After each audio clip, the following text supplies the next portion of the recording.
The clinking of champagne flutes was a language Anika didn't speak. She understood spreadsheets, color-coded itineraries, and the precise, unspoken calculus of who in a room held the most power. But the sea of pastel silks and forced smiles, the air thick with expensive perfume and whispered pleasantries, was a foreign country. She was an observer, a ghost in a scarlet dress, seated at a table for one at the edge of the sprawling ballroom. Her dress, a deep, sleeveless crimson that hugged the generous curves of her body, was the only thing about her that felt bold tonight. It was a statement she'd made to herself in the mirror that morning, a small rebellion against the muted grays and navies of her professional life. Here, however, it felt less like a statement and more like a target. Her employer, Kwon Jin-woo, stood near the head table, a pillar of obsidian stillness in a room of restless energy. He was sculpted from shadows and discipline, his custom-tailored suit a second skin that hinted at the lethal grace beneath. He hadn't spoken more than a dozen words to her since they'd arrived, but she felt his presence like a change in barometric pressure. Her job was to be his memory, his shield against the trivial. She knew the name of every guest, their connection to the groom's powerful family, and the potential threat each one posed to Mr. Kwon's empire. She was his private secretary, a title that was both perfectly accurate and a wild understatement. Anika took a slow sip of water, her eyes scanning the room with a practiced, unobtrusive sweep. She wasn't a guest. She was on duty. The wedding was a political necessity, a merger of two powerful families that solidified territory and smoothed over old grievances. For Jin-woo, it was a minefield. For Anika, it was just another long day at the office, albeit one that required evening wear. She watched him now. He held a glass of what was probably whiskey, the amber liquid untouched. His gaze was distant, his posture relaxed in a way that was anything but. He moved like the room owed him space, and the room seemed to agree, people parting before him without conscious thought. He was speaking to the bride's father, a man whose legitimate shipping business was a thin veneer over a far darker enterprise. Jin-woo's expression was a mask of polite interest, but Anika saw the tension in his jaw, the subtle tightening of his knuckles around his glass. He was calculating, assessing, his mind 1,000 steps ahead of the conversation. That was when she saw the new threat approaching. Chairman Park. A vulture in a bespoke suit, his smile lined with teeth that had torn apart lesser men. Park was old money, old power, and he despised the swift, surgical ascent of a man like Kwon Jin-woo. He saw him as an upstart, a wolf who hadn't earned his place at the table. Anika's internal file on Park flashed in her mind. Ruthless, opportunistic, with a particular fondness for leveraging personal weaknesses. He collected secrets the way other men collected art. Park was making a direct line for Jin-woo, his entourage of younger, slicker men trailing in his wake. Anika felt a prickle of professional alarm. This was an unscheduled encounter, a variable she hadn't accounted for. Jin-woo's back was to her, but she knew he was aware. He had to be. A man like him had eyes in the back of his head.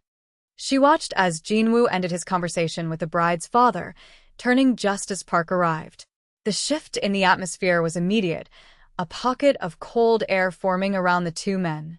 Anika leaned forward slightly, her senses on high alert.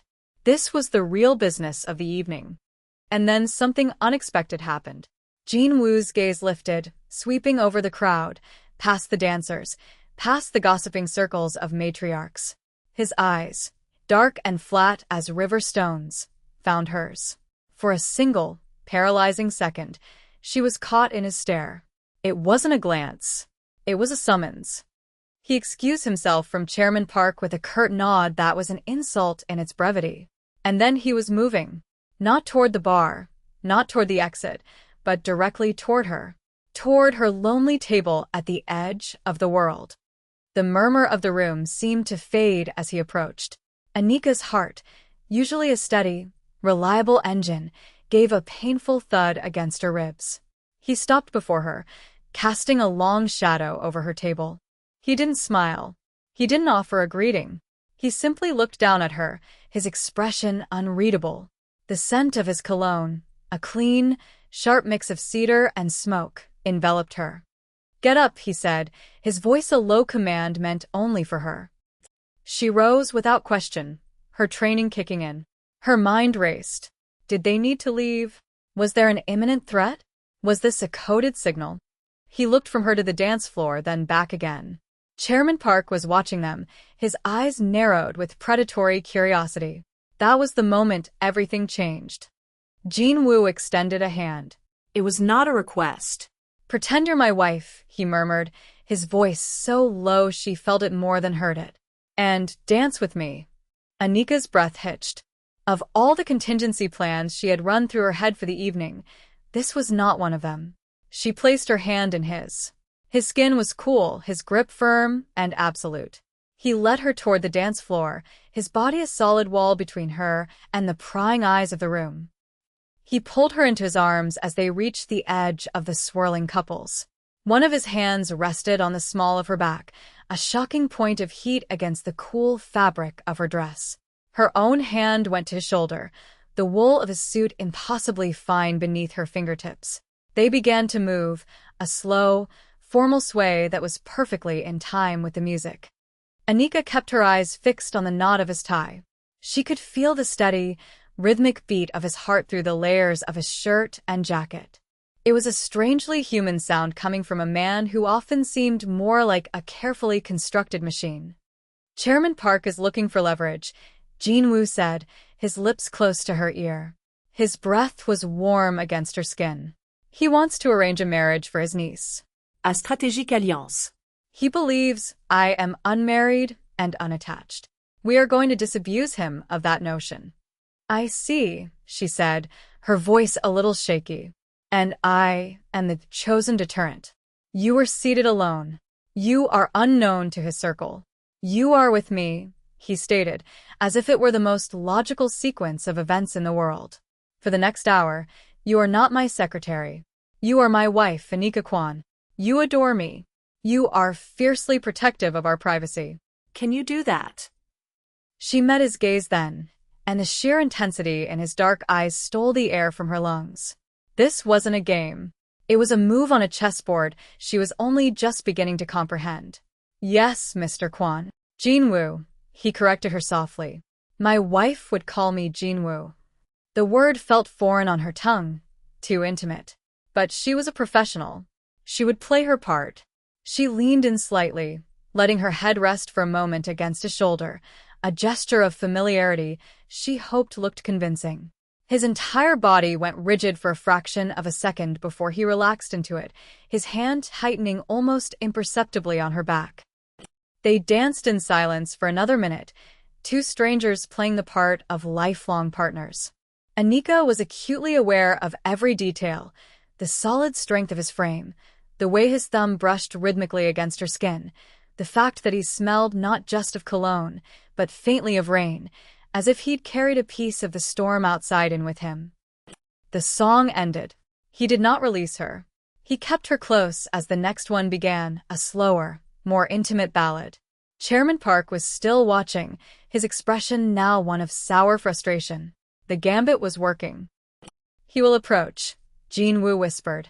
"When he does, you will be polite, but dismissive. You will make it clear that any business will be conducted through my office during business hours. You will make him feel like an interruption." "I understand," she said. She told herself it was survival instinct, the adrenaline of the moment, that made her skin tingle where he touched her. It was just a job. A very, very strange job. As if summoned, Chairman Park began to move toward them, his fake smile back in place. Jin-woo's posture didn't change, but Anika felt the tension coil in him, a predator sensing a rival. He said her name, just her first name, a quiet vibration against her ear. "Anika," he said it differently than anyone else had. He said it like it was a secret, like it belonged to him. The performance wasn't over. It was just beginning. And as Chairman Park closed in, Anika realized she had just been pulled from the shore into a deep, cold, and dangerous ocean, with Kwon Jin-woo as her only anchor. The car that collected them was not Jin-woo's usual armored sedan. It was a nondescript black vehicle that melted into the city's late-night traffic. The driver was a man she didn't recognize, his face impassive, his eyes constantly checking the mirrors. The pretense of the wedding, of normalcy, had evaporated the moment they stepped out of the ballroom. The performance was effective, Jinwoo said, breaking the heavy silence inside the car. He wasn't looking at her, but at the rain-streaked window, watching the neon lights of Seoul bleed into abstract colors. Park is convinced. For now. What happens now? Anika asked, her voice steady despite the frantic beating of her heart. You will be staying with me for a few days, he stated. It wasn't a question. Your apartment is no longer secure. Park is not a man who accepts rejection gracefully. He will have his people look into you. When they do, the narrative we've created must hold. They arrived not at his sprawling penthouse in Gangnam, but at a stark, modern apartment building overlooking the Han River. It was a safe house. Anika's mind, always cataloging, noted the reinforced doors, the discreet security cameras, the lack of personal effects in the minimalist lobby. This was a place of function, not comfort. The apartment itself was just as sterile. Floor-to-ceiling windows revealed a breathtaking, impersonal view of the city. The furniture was black leather and chrome, the art on the walls abstract and cold. It felt less like a home and more like a beautifully designed cage. Your room is this way, he said, leading her down a short hall. He opened a door to a bedroom that was a mirror of the rest of the apartment, impeccable, luxurious, and utterly devoid of personality. There are clothes in the closet. They should fit. Anika stared at him. You had this prepared. I prepare for every contingency, he replied, his face a smooth mask. This one was low on the list of probabilities, but it was on the list. He left her then, and she stood alone in the silent room. The red dress suddenly felt garish and loud in the muted space. She opened the closet and found it filled with clothes in her size, simple, elegant pieces in shades of gray, black, and cream. Everything was new, the tags still attached. He had prepared for her. The thought was both terrifying and strangely intimate. The next 2 days passed in a haze of tense silence. They coexisted in the sterile apartment, two satellites in a carefully controlled orbit. He worked from a laptop at the large dining table, his focus absolute. Anika tried to maintain a professional distance, organizing his digital files, fielding calls that were rerouted to a secure line, and maintaining the fiction of her role. But the forced proximity was a constant, simmering pressure. She learned the rhythms of his silence. She learned that he drank his coffee black, that he paced by the window when he was on a difficult call, and that he never, ever seemed to sleep. She saw the exhaustion etched in fine lines around his eyes, a vulnerability he would never show the outside world. On the third night, she found him in the living area, staring out at the glittering city lights. A book lay open on the table beside him, but he wasn't reading. In the dim light, the mask of the untouchable boss had slipped. He just looked like a man carrying an impossible weight. Anika hesitated in the doorway. She should have gone back to her room, left him to his solitude. But she found herself walking toward him. On the page of the open book, a single, perfectly pressed camellia flower rested. It was a startling splash of organic beauty in the otherwise sterile environment. It was her favorite, he said, his voice quiet, rough around the edges. He didn't look at her, but he knew she was there. Her? Anika asked softly. He finally turned his head, his gaze meeting hers. The coldness was gone, replaced by a deep, hollow ache that made her chest tighten. So he. My fiancé. He spoke of the past in short, clipped sentences. So he had been a musician, someone from outside his world. She had been light and laughter. Everything his life was not. They were to be married. But his enemies, a faction then allied with Chairman Park, saw her not as a person, but as a weakness. A tool for leverage. They took her as a message to me, he said, his voice flat, devoid of emotion. But his hand, resting on the table, was clenched into a fist so tight his knuckles were white. A message that I could not protect what was mine. I was too slow, too arrogant. I failed. That was his wound. The ghost he carried. It wasn't just grief, it was shame. A failure that had carved out his heart and left a cold, tactical void in its place. Anika finally understood the wall of ice he built around himself. It wasn't to keep others out. It was to cage the pain within. A sharp buzz from a secure phone on the table shattered the moment. Jin-woo answered, his posture instantly shifting back to one of command. He listened, his face hardening with each passing second. "They're here," he said, ending the call. "Park's men. They found us." The danger was no longer a hypothetical threat. It was outside their door. He moved with a chilling efficiency, pulling a sleek, black handgun from a hidden compartment beneath the coffee table. The sound of the safety clicking off was deafening in the quiet room. "There's a service exit in the back of the building," he said, his eyes scanning the apartment, his mind already formulating a plan. He looked at her, his gaze sharp and assessing. "I can create a diversion. Get you out. I have a man who can get you on a plane out of the country tonight. You'll be given a new name, a new life. You'll be safe." It was an out, a chance to escape, to run back to her old life, or at least a version of it. The sensible part of her screamed to take it. But as she looked at him, standing there against the backdrop of the city lights, the gun held with an unnerving familiarity, she saw the profound loneliness of his existence. He was offering her an escape he could never have for himself. She thought of the pressed flower, of the hollow ache in his eyes. She thought of the way he'd said her name. She had a choice. She could run, or she could stay. "You hired me to manage your schedule, Mr. Kwan," Anika said, her voice clear and firm. "An unscheduled assassination attempt seems to fall under my purview." She met his gaze without flinching. "Where do we go?" A flicker of something, surprise, disbelief, something else she couldn't name, passed through his eyes. He stared at her for a long moment, the silence stretching between them. He had offered her freedom, and she had handed it back. That was when she made the deliberate choice to stay, when she could have left. He gave a single, sharp nod. "Stay behind me." He moved toward the back of the apartment, and Anika followed, her heart pounding a frantic rhythm against her ribs. The air was electric with imminent violence.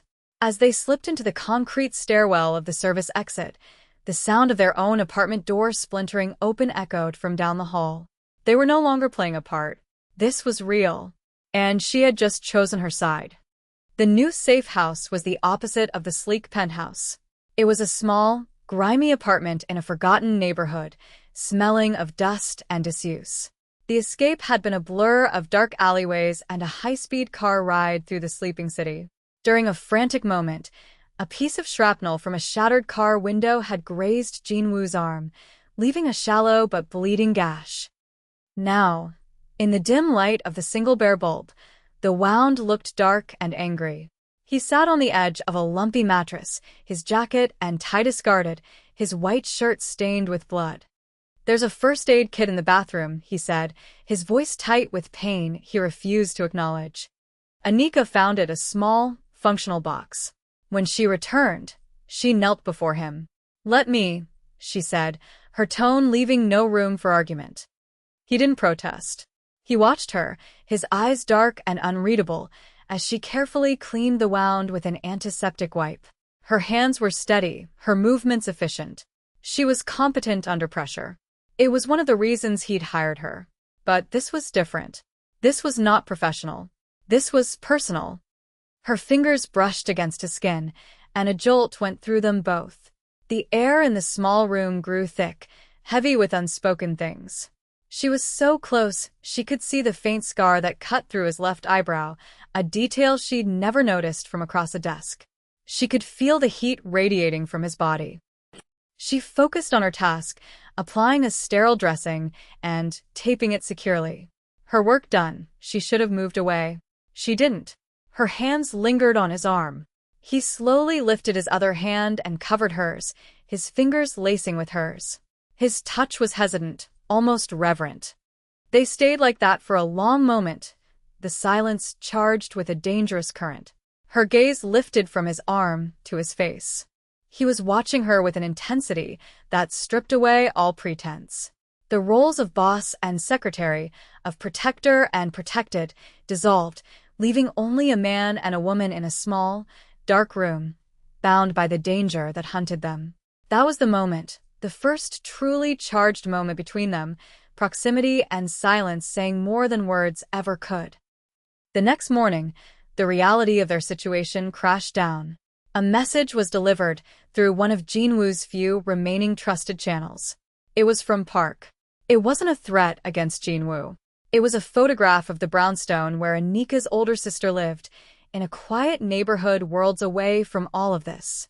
The message was simple: a beautiful family. It would be a shame if something happened to them. The enemy had made a move that targeted her directly. The blood drained from Anika's face. This was her fault. Her presence, her face, had brought this danger to her family's doorstep. "He won't touch her," Jinwoo said, his voice a low, lethal growl. He was radiating a cold fury that was more terrifying than any shouting rage. "I will handle this." How? Anika demanded, her voice shaking with a mixture of fear and anger. "He knows who I am. He knows where my family lives. We can't just run and hide forever." They needed to get ahead of Park. They needed to stop being the prey and become the hunters. They needed information. Anika's mind, a precision instrument for data and detail, began to churn. She closed her eyes, pulling up the mental files she kept on all of Jinwoo's rivals.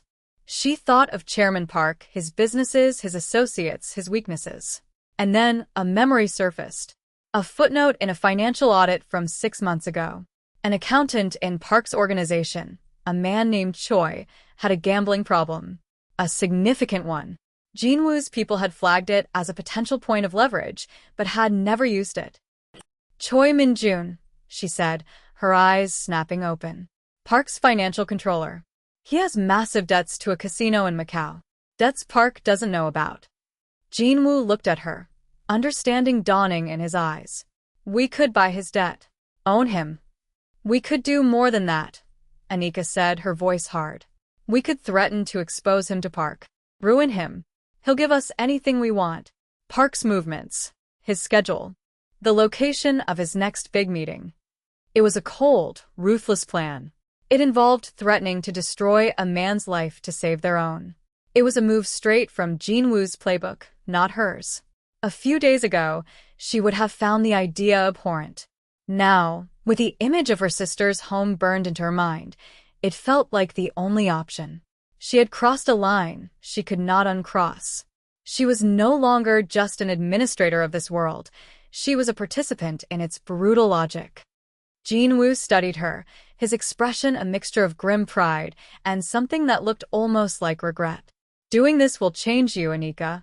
"It already has," she replied, her gaze unwavering. The plan was set in motion.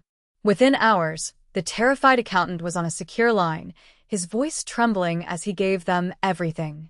Park was meeting with a rival Yakuza clan in 2 days at a private waterfront warehouse to finalize a weapons deal. It was his most audacious move yet, an attempt to consolidate power and eliminate Jinwoo for good. The meeting was heavily guarded. A frontal assault would be suicide, but it was also their only chance.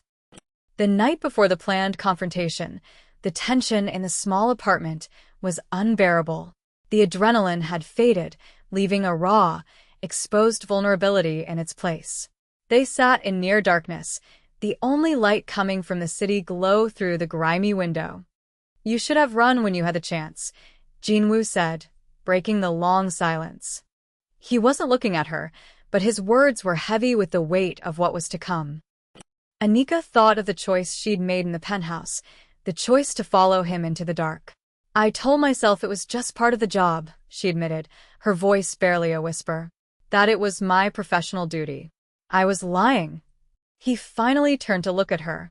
In the shadows, his face was all sharp angles and deep secrets. "Having you here is a liability I can't afford," he said, his voice rough with an emotion he couldn't hide. "And a weakness I can't seem to discard." It was not a declaration of love. It was something far more dangerous, more honest. It was a confession of the hold she had on him, an admission that she had breached the impenetrable walls he had spent years building. He saw her not as an employee, not as a pawn, but as a fatal flaw in his perfect, cold calculus. And in his world, flaws were liabilities that got people killed. The most dangerous truth had been spoken, and it hung between them, as perilous and as promising as the dawn that was about to break. The waterfront warehouse was a fortress of brick and steel. According to the information from Choi, Park would have at least 30 armed men inside. Jinwoo's plan was direct, brutal, and had a low probability of success. He and his 3 most trusted soldiers would create a breach at the main entrance, a chaotic assault designed to draw fire and allow him to get to Park. "It's a suicide mission," Anika said, looking at the crude architectural drawings spread across the floor of the safe house. "They'll cut you down before you get 10 feet inside." "It's the only way," Jinwoo countered, his jaw set. "No, it's not," she insisted. Her mind was racing, connecting disparate pieces of information. 6 months ago, your legitimate company was considering leasing this exact property. I did the preliminary site visit and feasibility report. The city flagged it for fire code violations. The sprinkler system is outdated and connected to a manual pump room in the sub-basement. The blueprints are on my secure server. He looked at her, a new light in his eyes. "Show me." For the next hour, she was in command. She laid out the building's weaknesses, the blind spots in its security camera coverage, the location of the power conduits. She was no longer his secretary. She was his strategist. Her plan was audacious. While his men created a minor diversion at the front, he would enter through a sub-level maintenance tunnel she had identified. Her role was critical. From a nearby building with a laptop and a secured connection, she would hack into the warehouse's antiquated network, cut the main lights, and trigger the fire suppression system at the precise moment he was in position. She would be his eyes and ears, his chaos agent. The climax was a symphony of controlled violence and digital precision. Anika watched on a grainy security feed as Jinwoo moved through the darkened warehouse like a phantom. Her fingers flew across the keyboard. At her command, the lights died, and torrents of water from the sprinkler system rained down, causing confusion and panic. Gunshots echoed, sharp and muffled through her earpiece. She guided him through the chaos, her voice calm and steady in his ear. 2 men on your left by the stacked crates. The main power junction is 10 meters ahead. Park is moving toward the east exit. She was never rescued passively. She was an active combatant, her intellect her weapon. When 2 of Park's men cornered Jinwoo behind a piece of machinery, she triggered a massive electrical overload, shorting out the junction box near them in a shower of sparks that provided the momentary distraction he needed to gain the upper hand. She saved him. The fight was brutal and costly. One of Jinwoo's most loyal men was badly wounded, a permanent reminder that nothing in their world came without a price. But in the end, it was over. Chairman Park, his empire crumbling around him, was captured. The threat was neutralized. Anika met Jinwoo outside as the first gray light of dawn broke over the city. He was bruised, his clothes torn and soaked, but he was alive. He walked toward her, his steps heavy with exhaustion. He stopped in front of her, the sounds of approaching sirens a distant wail. He didn't say thank you. He didn't say a word. He simply reached out and gently brushed a stray strand of hair from her face, his thumb grazing her cheek. The mask of the cold, untouchable boss was completely gone. In its place was a raw, aching vulnerability that was more intimate than any kiss. "Anika," he said, and her name on his lips was an anchor in the swirling chaos. "You are not my secretary," he paused, his dark eyes holding hers, searching for something. "You are my reason." It was his acknowledgement of what she had become to him. It was no longer deniable, no longer hidden. It was a truth forged in fire and fear. Her old life, her simple, orderly existence, was gone forever. Her name was now inextricably linked to his. That was the cost she had paid. Days later, they stood in his real penthouse, the one in Gangnam. The sterile silence of the safe house was replaced by a quiet warmth. The city glittered below them, a sea of infinite lights, beautiful and distant. The immediate danger had passed, but the war for his empire was never truly over. Jinwoo stood by the floor-to-ceiling windows, his back to her, watching the city he ruled. Anika walked up behind him, her bare feet silent on the cool marble floor. He didn't turn, but he knew she was there. He always knew. He reached his hand back, and she took it without hesitation. His fingers laced through hers, a familiar, solid weight. He brought her hand forward, pressing it against his chest, holding it there over the steady, rhythmic beat of his heart. He did not promise her safety. He did not promise her an easy life or a normal love. He offered no grand declarations. All he offered was this silent, profound truth. She was here, and he was here, and whatever came next, they would face it together. It was not an ending, but a beginning, a conscious choice made in the quiet aftermath of a storm. And for Nika, that was more than enough.